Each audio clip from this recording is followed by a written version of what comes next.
Welcome to Browser in Seconds. If you're new here, special welcome.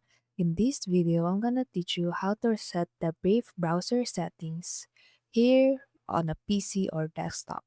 So for example, like you configured it too much, or maybe you're going to like you have a friend who will borrow your laptop, and or like you're gonna sell this laptop. So to reset the settings of Brave, all you have to do is on the upper right corner, click these three horizontal lines, go to settings, and then on the left side, on the bottom part, you can see reset settings. Click on that one. So if you click this one, it will restore the settings to their original defaults.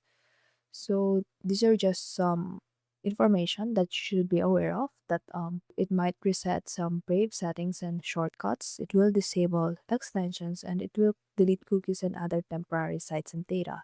But do not worry, because your bookmarks, history, and saved passwords won't be affected.